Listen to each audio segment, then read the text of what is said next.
ಎಲ್ಲವನ್ನೂ high command ನಿರ್ಧರಿಸುತ್ತೆ. DV. Sadananda Gowda. ಅದು ದೆಹಲಿಯಲ್ಲಿದೆಯೋ ಬೆಂಗಳೂರಿನಲ್ಲಿದೆಯೋ ಎಂಬುದೇ ಅನುಮಾನ. ರಾಮಲೀಲಾ ಮೈದಾನದಲ್ಲಿ ಎಳನೀರು ಕುಡಿದು ಅಣ್ಣ ಉಪವಾಸ ಅಂತ್ಯ. ಜನಪಥ ರೇಸ್ ಕೋರ್ಸ್ನಲ್ಲಿದ್ದವರಿಗೆ ಮಾತ್ರ ನೀರು ಕುಡಿಸಿದ್ದಂತೂ ಸತ್ಯ. ಸಂಪುಟ ವಿಸ್ತರಣೆಗೆ ತರಾತುರಿ ಇಲ್ಲ. ಮುಖ್ಯಮಂತ್ರಿ ಸದಾನಂದ ಗೌಡ.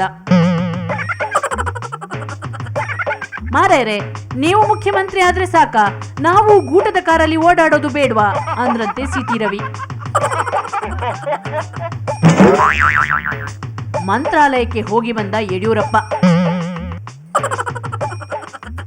ಬೇಲು ಆಗದಂತಾಗಿದೆ ರಾಘವೇಂದ್ರನೇ, ಜೈಲಿಗೆ ಹೋಗದಂತೆ ಮಾಡೋ ಯೋಗಿವರ್ಯನೇ. ಸದಾನಂದ ಗೌಡರು ಬಿಎಸ್ವೈ ಕೈಗೊಂಬೆ ಅನ್ನೋದಕ್ಕೆ ಕಾಂಗ್ರೆಸ್ ಬಳಿ ದಾಖಲೆ ಇದೆಯಂತೆ. ಅಂಗೈ ಹುಣ್ಣಿಗೆ ಕಾಂಗ್ರೆಸ್ ದಾಖಲೆ ಬೇರೆ ಬೇಕ ಶಿವ.